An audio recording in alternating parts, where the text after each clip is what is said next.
welcome to the Success Channel. Today I'm gonna read for you The Devil's Workshop, the 7th Basic Evil. This is the last part of the Napoleon Hill's bestseller book on success and getting rich, Think and Grow Rich. And I'm doing this for my Success Channel and to promote my new skin affiliate marketing. I'm trying to build a team. Join my team. I will have some details below and other videos on how to join. And let's get started.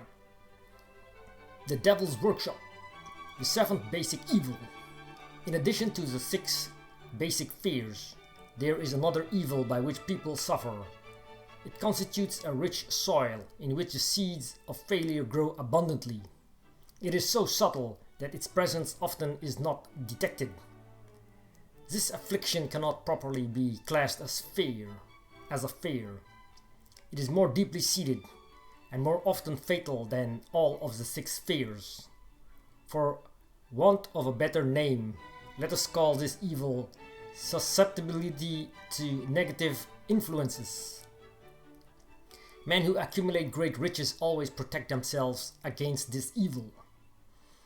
The poverty-stricken never do. Those who succeed in any calling must prepare their minds to resist the evil. If you are reading this philosophy for the purpose of accumulating riches, you should examine yourself very carefully to determine whether you are susceptible to negative influences.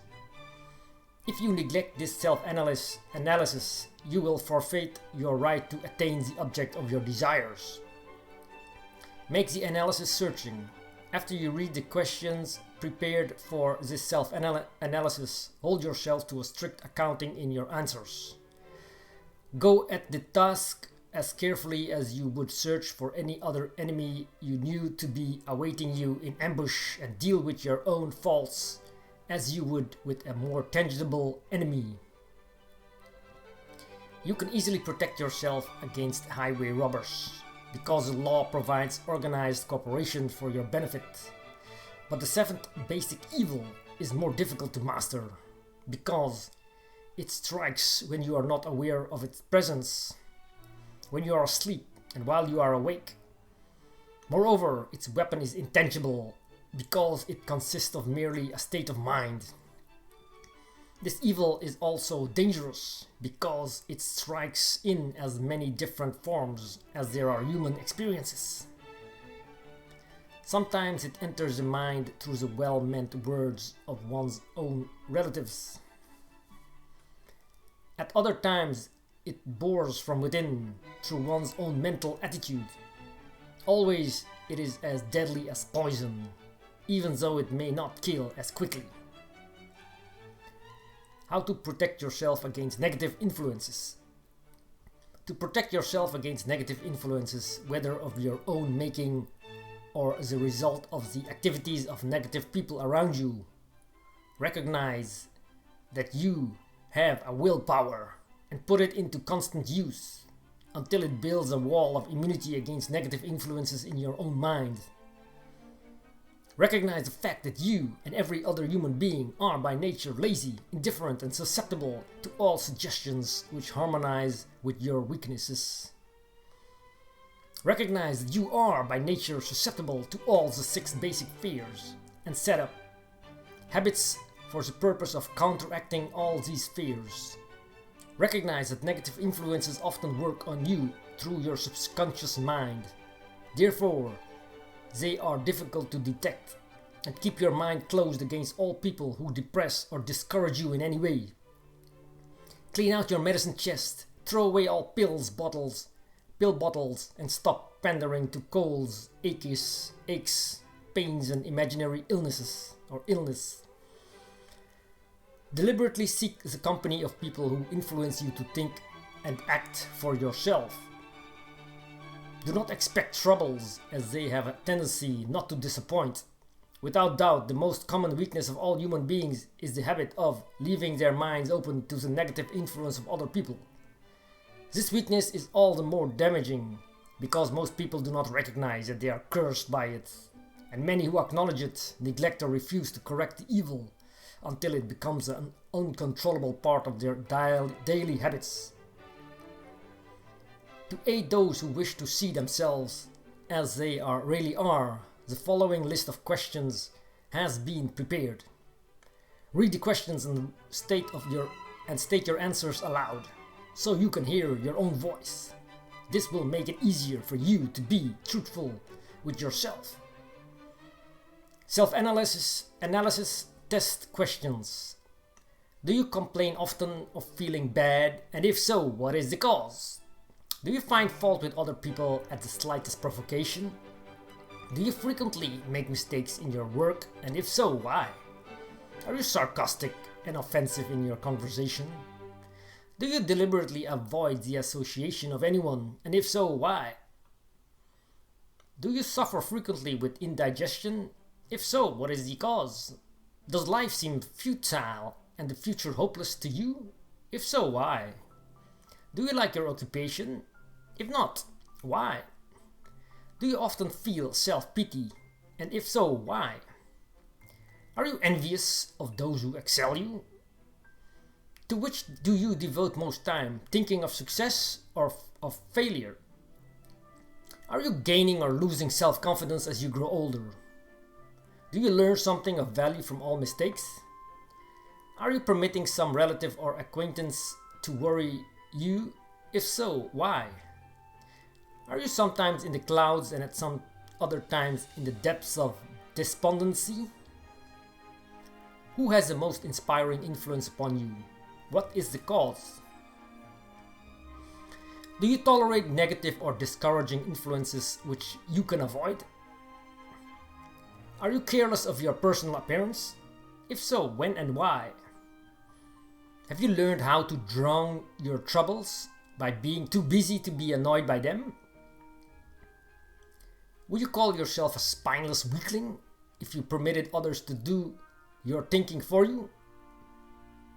Do you neglect internal bathing until auto-intoxication makes you ill-tempered and irritable? How many preventable disturbances annoy you, and why do you tolerate them? Do you resort to liquor, narcotics, or cigarettes to quiet your nerves? If so, why do you not try willpower instead? Does anyone nag you, and if so, for what reason? Do you have a definite major purpose? And if so, what is it? And what plan have you for achieving it? Do you suffer from any of the 6 basic fears? If so, which ones? Have you a method by which you can shield yourself against the negative influence of others? Do you make deliberate use of autosuggestion to make your mind positive? Which do you value most, your material possessions or your privilege of controlling your own thoughts? Are you easily influenced by others against your own judgment? Has today added anything of value to your stock of knowledge or state of mind? Do you face squarely the circumstances which make you unhappy or sidestep the responsibility? Do you analyze all mistakes and failures and try to profit by them? Or do you take the attitude that this is not your duty? Can you name 3 of your most damaging weaknesses? And what are you doing to correct them? Do you encourage other people to bring their worries to you for sympathy? Do you choose from your daily experiences, lessons, or influences which aid in your personal advancement? Does your presence have a negative influence on other people as a rule? What habits of other people annoy you most? Do you form your own opinions or permit yourself to be influenced by other people? Have you learned how to create a mental state of mind with which you can shield yourself against all discouraging influences? Does your occupation inspire you with faith and hope? Are you conscious of possessing spiritual forces of sufficient power to enable you to keep your mind free from all forms of fear? Does your religion help you to keep your mind positive? Do you feel your duty to share other people's worries? If so, why? If you believe that birds of a feather flock together, what have you learned about yourself by studying the friends whom you attract? What connection, if any, do you see between the people with whom you associate most closely and any unhappiness you may experience? Could it be possible that some person whom you consider to be a friend is in reality your worst enemy because of his negative influence on your mind? By what rules do you judge who is helpful and who is damaging you? Are your intimate associates mentally superior or inferior to you? How much time out of every 24 hours do you devote to your occupation, sleep, play and relaxation, acquiring useful knowledge, plain waste? Who among your acquaintances encourages you most, cautions you most, discourages you most, helps you most in other ways? What is your greatest worry? Why do you tolerate it? When others offer you free, unsolicited advice, do you accept it without question or analyze their motive? What above all else do you most desire? Do you intend to acquire it?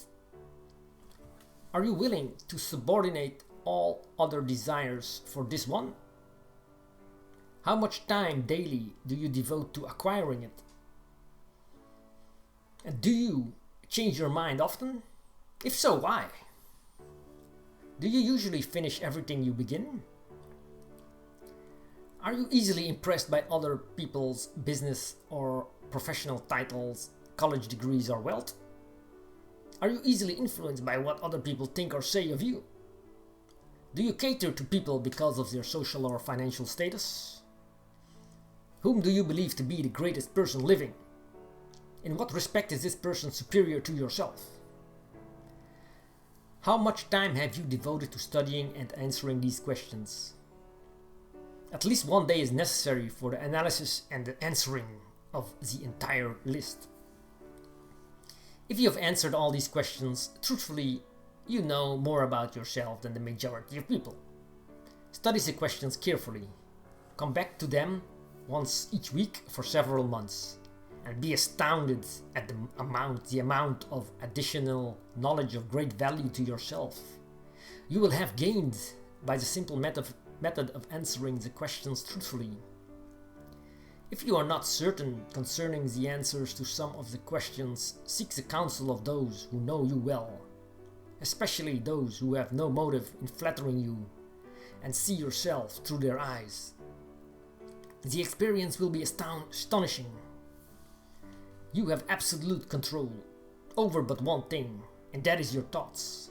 This is the most significant and inspiring of all facts known to man. It reflects man's divine nature. This divine prerogative is the sole means by which you may control your own destiny. If you fail to control your own mind, you may be sure you will control nothing else. If you must be careless with your possessions, let it be in connection with material things. Your mind is your spiritual estate. Protect and use it with the care to which divine royalty is entitled. You were given a willpower for this purpose. Unfortunately, there is no legal protection against those who either by design or ignorance poison the minds of others by negative suggestion. This form of destruction should be punishable by heavy legal penalties, because it may and often does destroy one's chances of acquiring material things which are protected by law. Men with negative minds tried to convince Thomas A. Edison that he could not build a machine that would record and reproduce the human voice, because they said no one else had ever produced such a machine. Edison did not believe them. He knew that the mind could produce anything the mind could conceive and believe, and that knowledge was the thing that lifted the great Edison above the common herd. Men with negative minds told F.W. Woolworth he would go broke trying to run a store on 5 and 10 cent sales. He did not believe them. He knew that he could do anything within reason if he backed his plans with faith, exercising his right to keep other men's negative suggestions out of his mind. He piled up a fortune of more than $100 million. Men with negative minds told George Washington he could not hope to win against the vastly superior forces of the British, but he exercised his divine right to believe. Therefore, this book was published under the protection of the Stars and Stripes, while the name of Lord Cornwallis has been all but forgotten. Doubting Thomases scoffed scornfully when Henry Ford tried out his first crudely built automobile on the streets of Detroit. Some said the thing never would become practical. Others said no one would pay money for such a contraption. Ford said, "I'll belt the earth with dependable motor cars," and he did. His decision to trust his own judgment has already piled up a fortune far greater than the next 5 generations of his descendants can squander. For the benefit of those seeking vast riches, let it be remembered that practically the sole difference between Henry Ford and the majority of the more than 100,000 men who work for him is this: Ford has a mind and controls it. The others have minds which they do not try to control. Henry Ford has been repeatedly mentioned because he is an astounding example of what a man with a mind of his own and the will to control it can accomplish. His record knocks the foundation from under that time-worn alibi. "I never had a chance." Ford never had a chance either, but he created an opportunity and backed it with persistence until it made him richer than Croesus. Mind control is a result of self-discipline and habit. You either control your mind or it controls you. There is no hallway compromise. The most practical of all methods of controlling the mind is the habit of keeping it busy with a definite purpose, backed by a definite plan. Study the record of any man who achieves noteworthy success, and you will observe that he has control over his own mind. Moreover, that he exercises that control and directs it toward the attainment of definite objectives. Without this control, success is not possible. 57 famous alibis by old man if. People who do not succeed have one distinguishing trait in common.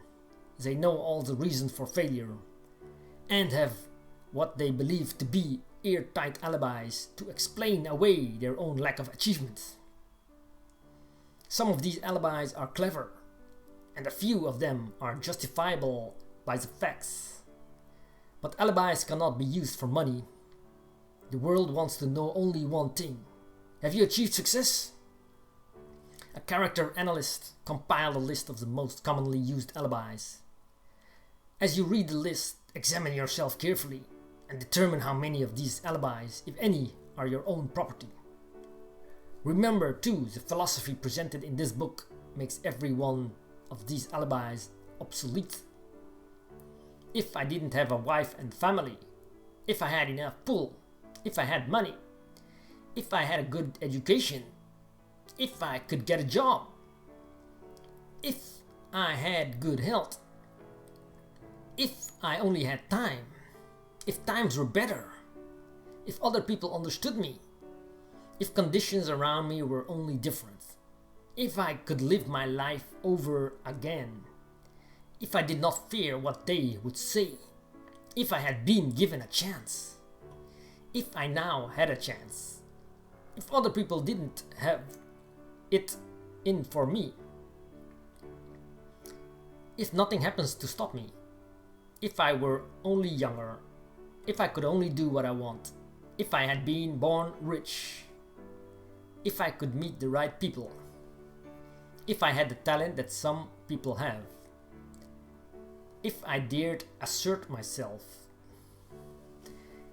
if I only had embraced past opportunities, if people didn't get on my nerves, if I didn't have to keep house and look after the children, if I could save some money, if the boss only appreciated me, if I only had somebody to help me, if my family understood me, if I lived in a big city, if I could just get started, if I were only free, if I had the personality of some people, if I were not so fat, If my talents were known, if I could just get a break, if I could only get out of debt, if I hadn't failed, if I only knew how, if everybody didn't oppose me, if I didn't have so many worries, if I could marry the right person, if people weren't so dumb, if my family were not so extravagant, if I were sure of myself, if luck were not against me, if I had not been born under the wrong star, if it were not true that what is to be will be, if I did not have to work so hard, if I hadn't lost my money, if I lived in a different neighborhood, if I didn't have a past, if I only had a business of my own, if other people would only listen to me, if, and this is the greatest of them all, I had the courage to see myself as I really am, I would find out what is wrong with me and correct it. Then I might have a chance to profit by my mistakes and learn something from the experience of others. For I know that there is something wrong with me. I would now be where I would have been if I had spent more time analyzing my weaknesses and less time building alibis to cover them. Building alibis with which to explain away failure is a national pastime. The habit is as old as the human race and is fatal to success. Why do people cling to their pet alibis? The answer is obvious. They defend their alibis because they create them. A man's alibi is a child of his own imagination. It is human nature to defend one's own brainchild. Building alibis is a deeply rooted habit. Habits are difficult to break, especially when they provide justification for something we do. Plato had this truth in mind when he said, "The first and best victory is to conquer self. To be conquered by self is, of all things, the most shameful and vile." Another philosopher had the same thought in mind when he said, "It was a great surprise to me when I discovered that most of the ugliness I saw in others was but a reflection of my own nature." "It has always been a mystery to me," said Albert Hubbard, "why people spend much time deliberately fooling themselves by creating alibis to cover their weaknesses. If used differently, this same time would be sufficient to cure the weakness. Then no alibis would be needed." In parting, I would remind you that life is a checkerboard and the player opposite you is time. If you hesitate before moving or neglect to move promptly, your man will be wiped off the board by time. You are playing against a partner who will not tolerate indecision. Previously, you may have had a logical excuse for not having forced life to come through with whatever you asked, but that alibi is now obsolete because you are in possession of the master key that unlocks the door to life's bountiful riches. The master key is intangible, but it is powerful. It is the privilege of creating in your own mind a burning desire for a definite form of riches. There is no penalty for the use of the key, but there is a price you must pay if you do not use it. The price is failure. There is a reward of stupendous proportions if you put the key to use. It is the satisfaction that comes to all who conquer self and force life to pay whatever is asked. The reward is worthy of your effort. Will you make the start and be convinced? "If we are related," said the immortal Emerson, "we shall meet. In closing, may I borrow his thought and say, if we are related, we have, through these pages, met." The end. Well, that was the book Think and Grow Rich from Napoleon Hill. And yeah, thank you for watching, thank you for listening. Hope you learned something from these videos. You can always watch them back. Maybe I'll reread everything in one full go, or just take chapters and put it in my own words with more pictures and examples. Let me know what you think, and don't forget to join my new skin team, and together we will get rich. Thank you and see you in the next video.